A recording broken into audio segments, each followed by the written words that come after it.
Hola, me llamo Juan Bataller y soy catedrático de Derecho Mercantil en la Universidad Politécnica de Valencia y voy a hablaros sobre la patente biotecnológica.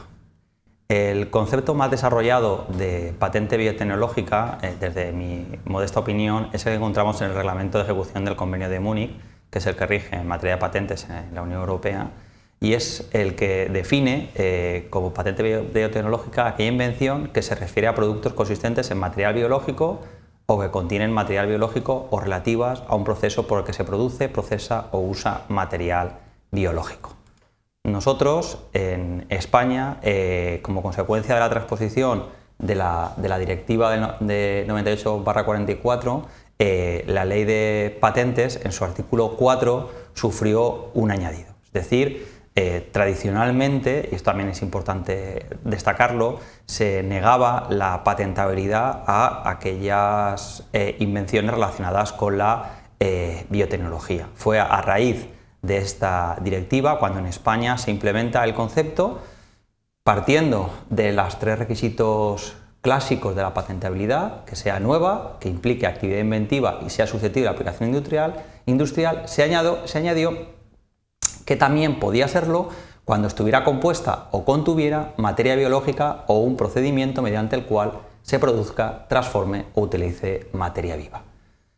La misma directiva, y como consecuencia de ello también la ley española, nos refieren que es materia biológica, es decir, materia que contenga información genética autorreproducible o reproducible en un sistema biológico, y procedimiento microbiológico, como cualquier procedimiento que utilice una materia microbiológica que incluya una invención sobre la misma o que produzca una materia microbiológica. Bien, yo creo que lo que nos va a ayudar un poco a entender lo que son las patentes biotecnológicas son sus cuatro clases. Tampoco quiero que os turbéis mucho con intentar clasificarlas siempre en un sitio o en otro, pero yo creo que esta clasificación es muy plástica y nos permite ver qué es lo que contiene la patente biotecnológica. En primer lugar, podemos hablar de las invenciones de producto, es decir, cuando, como os pongo aquí, aparece una nueva materia viva o elementos que permitan la manipulación genética de las sustancias producidas por los seres vivos. ¿Vale? Por ejemplo, aquí podríamos hablar de la creación de una nueva bacteria. También entra dentro de la patente biotecnológica lo que se conocen como invenciones de procedimiento, es decir, procedimientos generales, es decir, técnicas que se utilizan con carácter general en la biotecnología. Pues, como también os apunta ahí el ejemplo, las técnicas de cultivo. O procedimientos específicos, es decir, procedimientos que no tienen una aplicación general, sino que van destinados a un concreto resultado. Y el tercer tipo de patente biotecnológica son las de aplicación, es decir, aplicar productos biotecnológicos para obtener determinados resultados. Aquí, daros cuenta, no hace falta que la materia biotecnológica sea nueva, el material biológico sea nuevo, sino que lo que debe de ser nuevo es la aplicación. Puede ser, por ejemplo, la utilización de una bacteria ya conocida para obtener ese resultado diferente, ¿vale? Que hasta ese momento lo que se desconocía, por tanto, es que esa bacteria produce ese concreto resultado. Por lo tanto, tenemos estas tres clases: invenciones de producto, de procedimiento y de aplicación.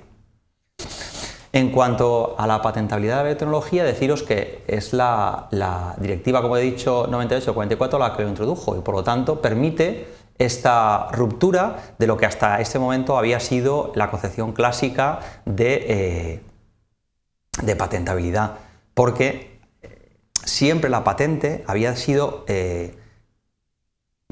una idea que se debía de plasmar en un documento escrito. Aquí, como veremos también posteriormente, estamos hablando de patentabilidad de materia viva, es decir, que ya no es solamente una idea, una creación de la mente humana que somos capaces de plasmar en un documento, sino que aquí aparece algo que en algunas ocasiones es imposible de contener solamente de que se contenga exclusivamente en la solicitud. Por eso, como veremos después, en ocasiones va a ser necesario que se deposite esa materia biológica.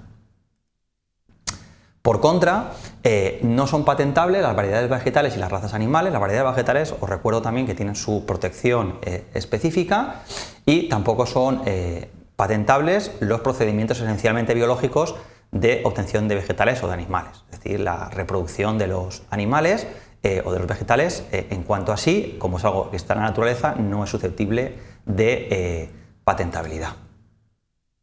Tampoco es susceptible de patentabilidad el cuerpo humano en los diferentes estadios de su constitución y desarrollo, ¿vale? Así como el simple descubrimiento de una secuencia de un gen, aunque sea parcial. Sin embargo, sí que es susceptible de patentabilidad es el elemento aislado del cuerpo humano u obtenido de otro modo mediante un procedimiento técnico, incluida la secuencia total o parcial de un gen, y siempre que tenga esa aplicación industrial. Tampoco se consideran, por ser contrarias a las buenas costumbres, patentables los procedimientos de clonación del ser humano, los procedimientos de modificación de la identidad germinal del ser humano, la utilización de embriones con finalidades industriales o los procedimientos de modificación de la identidad genética de los animales que supongan sufrimientos para los mismos sin que estén debidamente justificados. Bien, una de las singularidades de la patente biotecnológica que hemos adelantado es la necesidad de su depósito. Cuando ese material biotecnológico no esté al alcance del público en general y además no sea susceptible de ser reproducido, lo que implica esa patente en la solicitud, vamos a tener que hacer un depósito previo a la solicitud. La idea es que, os recuerdo también, que la patente podríamos llamar tradicional, cualquier técnico, mediante la lectura de la solicitud, ha de ser capaz de reproducirla. Aquí estamos ante un elemento que, como existe en la naturaleza, existe en la realidad, no es, y forma parte esencial de esa patente, no va a ser suficiente con la descripción en la solicitud. En ese caso, hace falta depósito. Y para facilitar el depósito, se firmó el Tratado de Budapest, mediante el cual existe un reconocimiento internacional a los depósitos hechos en determinados organismos que están dados de alta a nivel internacional. Por lo tanto, mediante el depósito en uno de esos organismos es suficiente. También es importante recordaros, o mejor dicho, advertiros, que esa materia puede ser accesible para cualquiera, es decir, el depósito se hace para que cualquier persona pueda acceder en determinadas condiciones a el objeto de la patente, que en este caso consiste o es necesaria para su reproducción el material que está allí depositado. En fin, por ir acabando, en cuanto al alcance de la patente biotecnológica, bueno, pues al igual que en cualquier patente, confiere un derecho de exclusiva. Ahora, aquí existen importantes especialidades en el ámbito de protección, es decir, el objeto no solamente es la materia biológica, sino, por ejemplo, también, en el caso de que creemos una bacteria, también se va a extender a la reproducción de esa bacteria, a lo que produzca esa bacteria, ¿vale? Por lo tanto, aquí el objeto se amplía. Y por último, también para facilitar el desarrollo de otras nuevas invenciones, se van a imponer licencias obligatorias. Cuando, por ejemplo, para una nueva obtención vegetal sea necesario la incorporación de una patente biotecnológica, se le va a conceder, se le va a imponer, mejor dicho, una licencia obligatoria, ¿vale? Para que esa nueva obtención vegetal pueda salir al mercado. Pues esto ha sido todo. Muchas gracias.